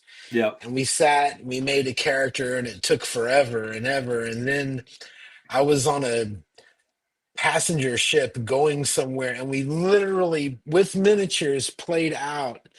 And I to this day, I'm like, did he enjoy playing that, or did he run the most boring space simulations that I would never, but I never bugged them again to play another game. It was like, oh, that's fucking dumb. It was horrible. Um, yeah, I don't know. So, real quick, I know we have 30 minutes left. I thought we were about to go. My bad. Yeah, I don't know, man. Talking earlier, somebody had said they agreed fantasy's like the industry standard. Oh, that's I Judd. think, yeah, Judd, I think, and this is just my opinion, I think it works better because it keeps the rules simple. You're not dealing with jets and spaceships and cannons and different caliber of firearms. You're dealing with swords and arrows, and you've got these dice, and it works very nice. I know that when you try to scale up D&D, like if you when you actually try to use like say basic D20 mechanics to run anything that has any kind of vehicle or large artillery, I mean, I feel like then you have to start creating subsystems and things kind of break down. I just don't think D20. I don't think I think the D20, what we think of I think I think it works real well. This is Slash, by the way. Typically Kanye's up here. This is my kitty cat Slash. Um, yeah, and so I think that, and I think it works real well for small scale. And we've been playing the fantasy games long enough that we all kind of instinctively know. But as soon as you get into anything that has vehicles or robots or superpowers or anything like that, you've got to deal with this whole other. I really think it's scale, more than anything, just the bigness, making sure you can do big and small, at the Yeah. same time. So, what else happened this week, Matt? Anything good? You Oh, want to talk some more shit about Crispy? no, I'm done talking about that guy. I am done talking about that guy. Yeah. Yeah, no, not a whole lot, man. I didn't get to, speaking of supers games and whatnot, and the row. I've been Yeah. working on a fantasy game because we had like mentioned it Oh, like so that's early. right. And Yeah, yeah. I just got through the powers, and now I'm sort of wrestling with what to do with like talents. I'm gonna call them knacks, Hmm. and your character's training. The basic idea, of course, is you're playing heroes, like you're playing the defenders of Elatria, and it's like a Saturday morning cartoon sort of vibe and theme. Um, and I can't decide if I was meditating on taking talents out and just not using them. And just like if you want to do something, you just roll straight whatever Are attribute. you And using, what are you using, 4 CP or? yeah, well, that's as a jumping off point. Yeah, but I'm going to be Yeah, incorporating a few other things like a random monster generator, so you can do monster of the week kind of stuff, yeah. um, things like that. I, excuse me. I mean, I haven't seen what you're working on. Um, but don't give up talents right away. They add a little bit more. You know what I Well, mean? that's the thing. I'm like, I've been hemming and hawing on it because I don't. Do you do you see this game as a long-term campaign style game, or is this a fun get together with your friends on a Sunday afternoon? I don't know yet because I am going to put setting material in it. I want to describe the lands of Elatria, the floating citadel of the big bad Galdrun, the master of worlds, Nice. and yeah, he shows up and just says basically, "You're all, everyone kneel for you are masters no more," and like all these people, these little groups of people that basically set aside their differences and join together to fight this alien invader. There's even going to be like this bad guy, sort of, but you can play one of his minions. He's like a magic Yeah. user that elevated these lizard people into like, it basically to be his army, but now he's teamed up with the good guys. But anyway, um, but yeah, I'm like, well, it's Saturday morning cartoons. Did He Man sit around like knowing how to, do scientific stuff. No, like they just kind of went and did cool shit, and that Yeah. so I'm hoping to get ready to play test it in the next, like in March. Just run a couple one shots and just sort of see how it plays. If it's a fun, quick little thing, yeah, pick it up, Yeah, yeah, keep it on yeah. your shelf for like a one shot. But I think it does have. I mean, be. It could have long It, term it, it, potential. it could, yeah. That's cool, man. I'm anxious to see it. I like you posted that little cartoon picture I thought was really fun. And I really would like to see more people. I'm right now, I guess because I'm running heroic and doing the row, I'm really into the universal table right now. I Oh, me think too. It's like such a so fun. much so, yeah, it's great.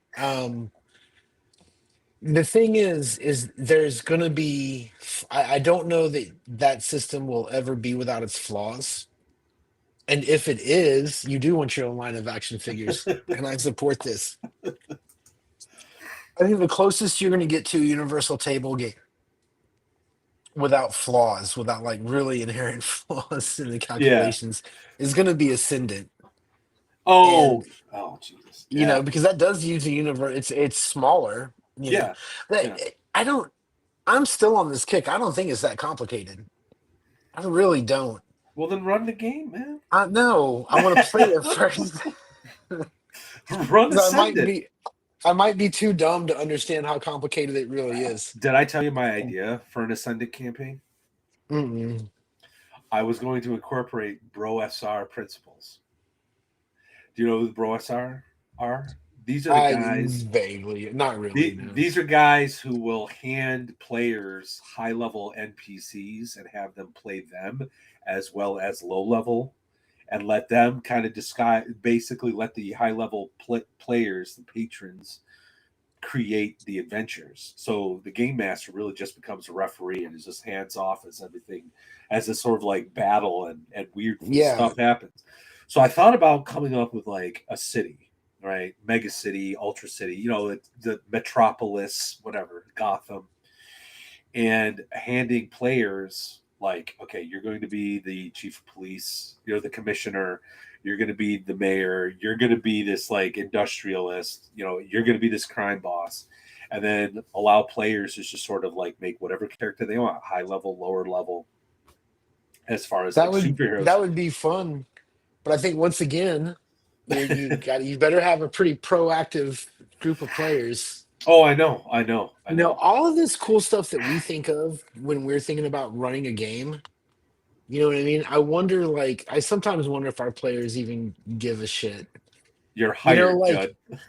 like everybody, everybody that is interested, everybody I know that's interested in patron play, is a game master, I know, I know, I know. right? uh Like yeah. all the Axe stuff that I'm excited about from Axe 2, like it's all shit game masters get excited. I feel like I need to get a group of game masters together to play Yeah. certain games. Oh, I know. This, and that's what's kind of been interesting. This is another thing. I might actually write this up in like a blog post or something. But I got thinking about the industry and the relationship the industry has with itself, and um, those who are like kind of like on the outside of the industry. So like I'm like everyone who's chatting in the chat right now or watching this are like kind of tapped into like this tumultuous thing that's been, and it's more than just the OSR. It's all these people who are talking and having and doing gaming stuff. You're kind of part of it, but then there's these people who never heard of Drive Through RPG, who don't Mhm. really, if they do watch a YouTube video on gaming, it's going to be one of the big guys like Professor Dungeon Master, but they've never heard of anybody, right? And the, the people who aren't creators, okay, they don't have a YouTube channel, they're not writing, they're not Mhm. doing art, but they show up at every single live stream. Like when I first was sort of seeing all this stuff, I thought it was weird. I'm like, why are you going to this live stream? The guy's just painting figures. Like, why is this Right, right, interesting? But these are people who are tapped into this industry, and then they're going to their in-person gaming groups, talking to people who are not going to drive through, who aren't seeing these, and that's how some of these games are disseminating. Like my right. players would not know anything about Free League, but for me saying, "Dude, check out this new game I picked up." You know what I mean? And it got me thinking about how effing important all you, my dear viewers, are like to the industry. You're more important than I am. You know what I mean? Like I'm just One some minute, Matt. idiot. All right. Well, I'm talking to my viewers, so I'm going to keep talking. You're more important than my dumb schmuck face on a YouTube channel.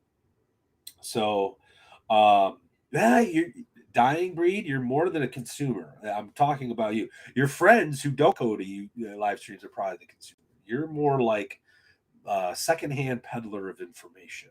We'll call you that, right? You've gotten this information, and now you're like, hey guys, check this new thing out.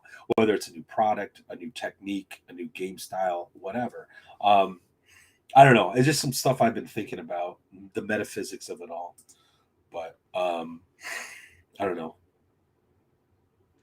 Gary's I'm here. back. I was listening. Sorry about that. Yeah, well, that's I think in general gaming public is not um us, right?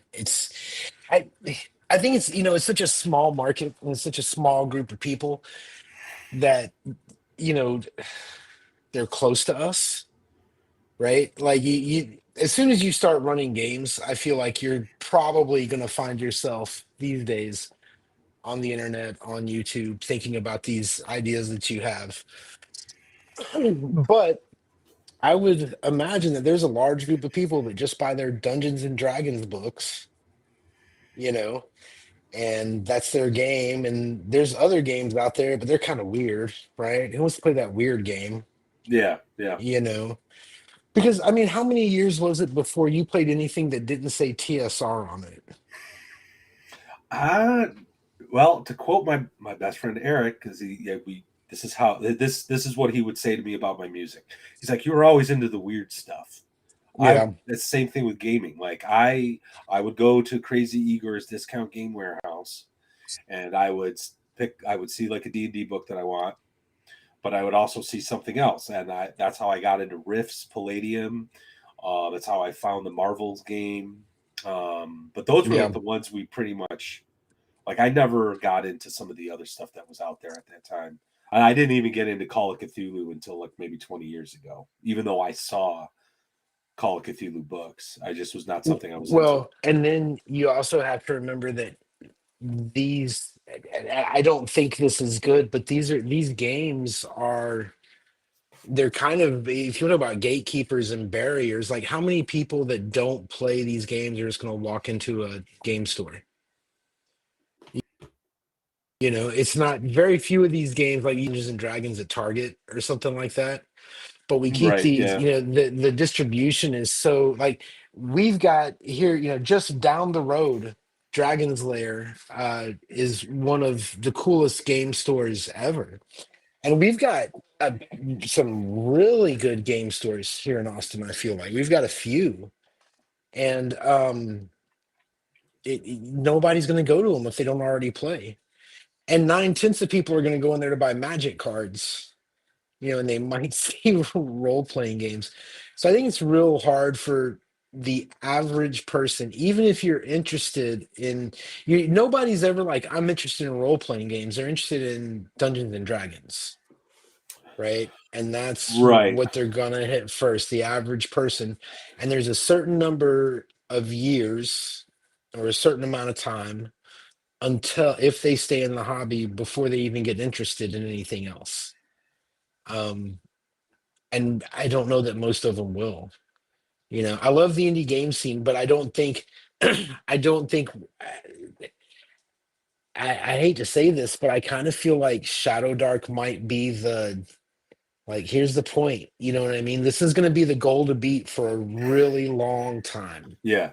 Yeah. It's not like somebody's coming to, break Babe Ruth's home run record. It's going to take a while. Yeah. And I think that's really sad because I think a lot of the independent games are so much better, right? I mean, they I just would, are. yeah, yeah. Like I would Their love. presentation eats ass, but the game itself is better. Yeah, well, I mean that's kind of like when I say indie, I'm talking about something that's probably got, low production value, but that's not necessarily across the board. But like there's a game I'd love to try to play, and that's Pundit's Lion and Dragon or Baptism of Fire. I mean, and Mhm. that's because it's just a neat idea. He's decided to make something it's the BX game engine, but it's medieval authentic. Like you're not going to have a Right. lot of hit points, and like dying from infection is possible. So like that kind of like realistic, gritty, like historical. I find interesting. Not a single person in my in-person gaming group is interested in that. And I don't know too many people on my Discord channel that seem interested in that. You know what I mean? What's a So, niche within a niche, man?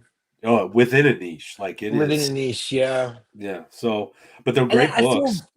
I do feel kind of bad for some of these creators because they do, I'm never gonna read what you were just telling me about. I'm just not. It can be a great game. The guy who made it can be a great guy, but I don't give. It's just not. You know, I still think, and this is just me, and I don't want to slag anybody who plays differently or different games or what have you. But I like the high adventure. I'm gonna, grab this rope and swing across the chasm while I carry this fire or whatever the fuck they're doing. I Yeah. like that kind of big movie stuff. And I understand the guys who want to go historical. I understand the guys who want to get more realistic. I get it. But it is, it's like you say, it's a niche within a niche within a niche. Um, and that's why it puzzles me sometimes where I feel like there's 10 new rules light space horror games. Ugh. Yeah, I know. I And know. There's It's too many. it's like 100 guys buying all of them, right? Yeah. Like there's it's and even if you're down with that genre, there's just so many, Yeah, I know. I know. and Yeah. oh my goodness, yeah. So I don't know. I prefer the high adventure. I will. You know what I'd like to play, even though it's not realistic, but I like the idea of it. I've never played it. I want to play Pendragon, where Oh, like isn't that's it been some kind of seasonal political? I've that's been popping up on people's radar, and I've never read it. But I've been thinking like maybe if I can find a used copy, you know what I mean, just to Well, read through second it. edition just came out, right? Oh, really? Oh, I think. Let me look this up. Let me look it up. This might be homework, right? I don't know. It depends on how much it costs. I like PDFs, but I don't like uh paying $50 for a PDF either.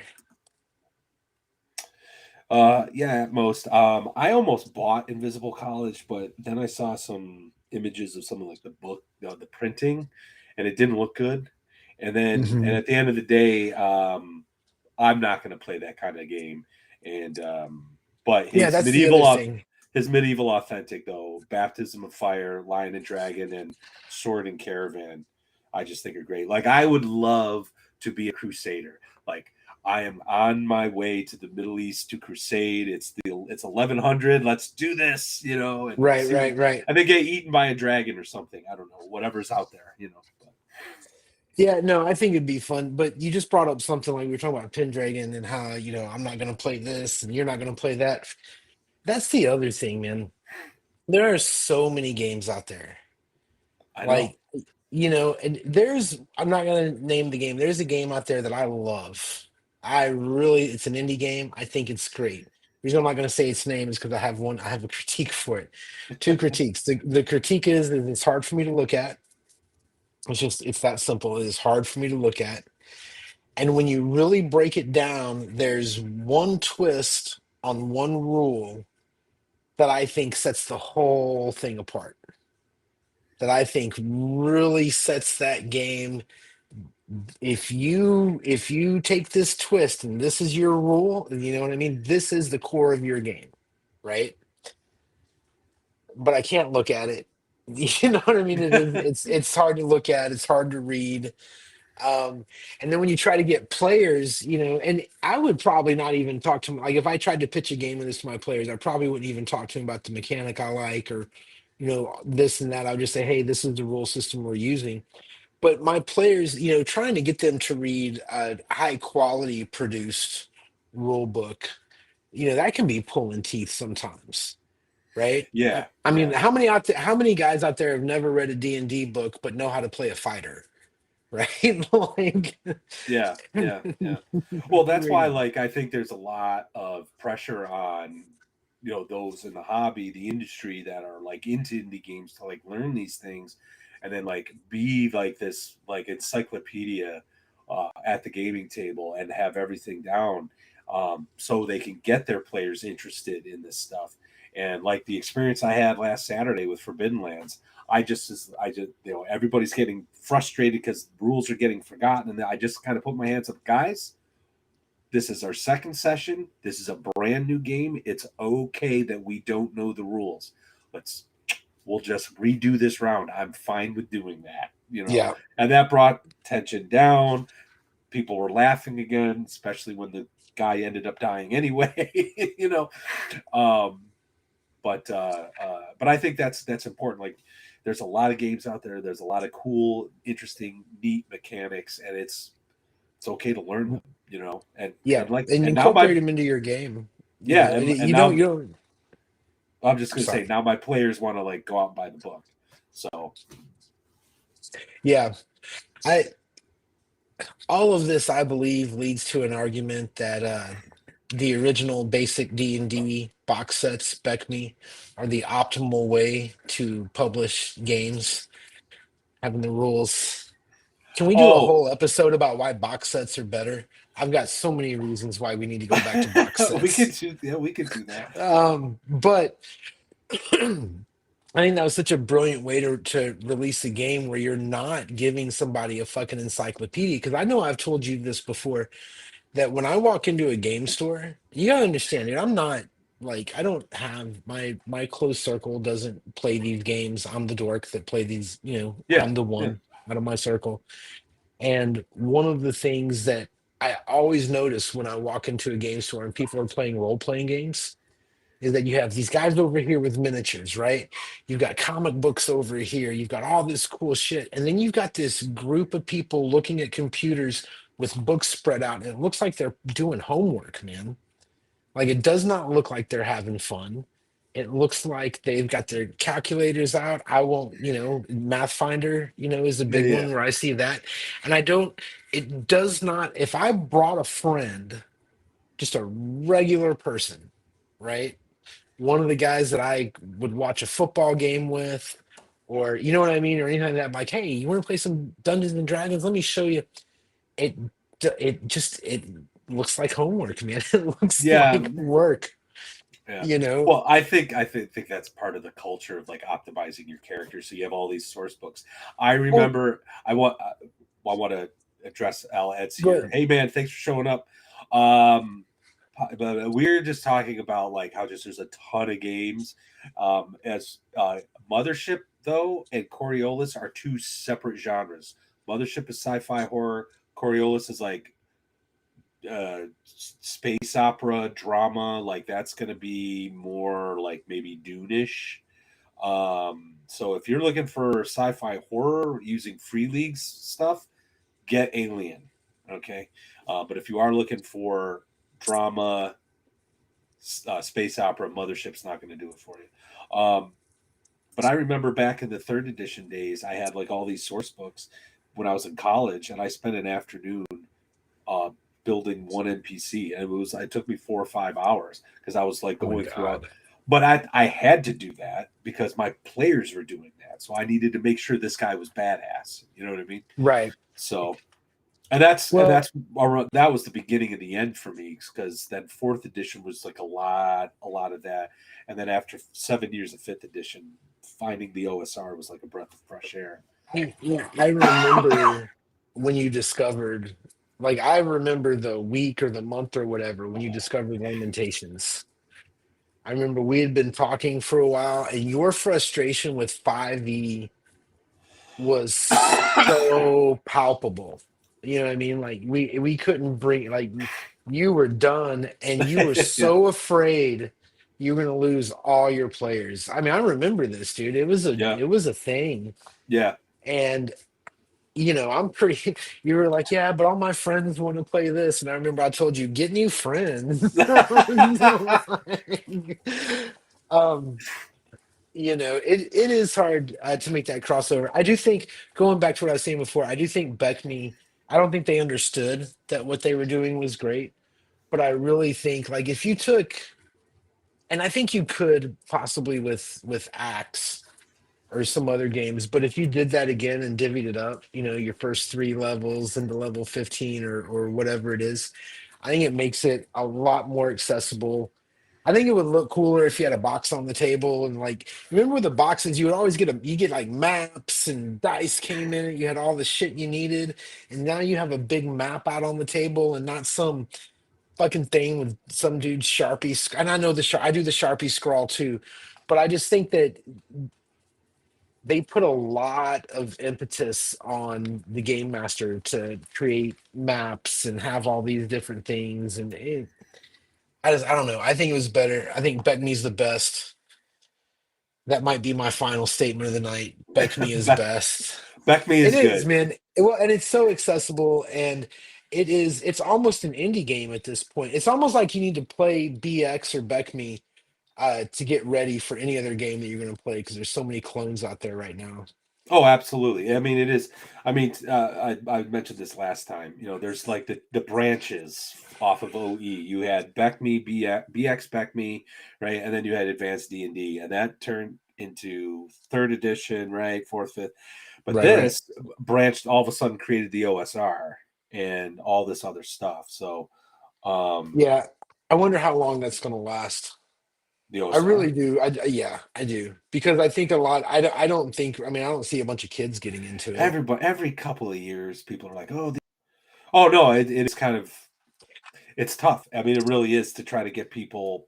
But when I see some of the younger YouTubers who are like advocates, I mean, they have friends that they're gaming with, That's so true. it's That's out true. there. That's But true. but WotC is still it's still the dragon that needs to be And it's always slain. gonna be.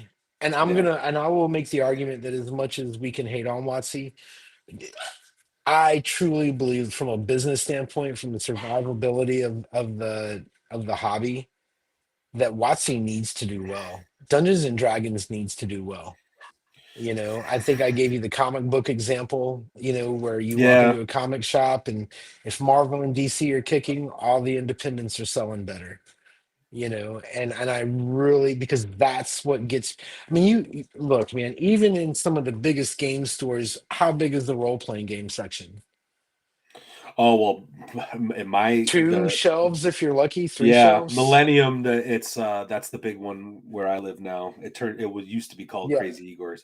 Yeah, it's now all board games and board games, card games, and miniature games.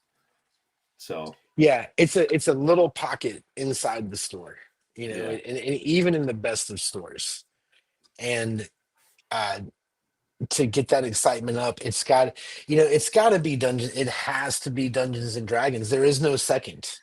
Unfortunately, everybody talked about, well, at one point Pathfinder was more popular. Was Pathfinder more popular than D&D, Oh, or I was think it Pathfinder, was. or was Path okay for a hot minute? You know what I mean? Yeah, well, It's like when everybody, the one month that DC outsells Marvel, everybody loses their shit and they talk about it for like 2 years. You know what I mean? Oh, remember that one time there? And it didn't count for shit, really. Pathfinder, the Pathfinder might have been the one at one point, but really all that was people who didn't like the new D&D and wanted to play something closer to the 3.5. It was still it was the D&D that everybody wanted. oh yeah, yeah. and they had access to the stores because they had the magazine, you know what I mean? So Oh they yeah, were already piped in, and they already had all that, and they can't beat them. They're not even sucking second to it. You know what I mean? Like if you look at market share, Pathfinder's not any kind of threat. So yeah, I just, as much as I want to trash WotC and D&D, we need them to do well. yeah. I No, think for, you're. I think I do think the market is changing, but that's just going to open up a whole conversation, and I think our watch is probably ended. We're at like the 2 hour mark. Um, which is the bitches. Thanks everyone for showing up. I still haven't done an outro. I haven't found time, so That's I'm fine. just gonna. Hey, real quick, just to wrap up, that one dude that makes the videos is kind of a bitch. Um, Yes, crispy sucks. if you're pissed off about chocolate in the water, don't play it, don't buy it, whatever. It's called Um, it's called blood in the chocolate, sir. Blood in the chocolate, yeah, that fucking thing. I haven't played it. I barely looked at it. I did flip through it, whatever. I watched the Questing Beast thing. I am just out of curiosity, what are you going to be working on this week? Oh, Can we expect any videos? Am I getting my uh, heroic versus Marvel series back? What's up? yeah, I'm gonna have that done Sunday night, and then I'm going to be prepping for Lamentations of Elemental Evil. I'm going to be shaking some things up in that campaign, and I'm going to keep plugging along on some of my projects, including a write up of this wonderful book that I got from the Red Room, Twilight of Empires. It is a these guys have hit, I think are starting to hit their stride. I really do. I just wish people would buy their stuff more so they don't disappear, But Yeah, but for yeah. real. All Well, right, I will be not if you go to the thread. What's up, Brian? Brian. You always come late, bro. Um, we had a thread earlier today because last week I admitted that I had never played any riffs or Palladium stuff. And I got on the server and asked, where should I start? Because I felt kind of bad about it. And after roughly an hour, I decided I'm never going to fucking play riffs. I'm not ever going to spend any money on Palladium. And I'm not even trying to trash the system. I'm obviously not smart enough for it, or have the patience. Matt, I love you, man. I'll All right, see man. you next week. Next week Next week, and same time. same bad channel. All right, good night, everybody, and our watch is ended. Say goodbye.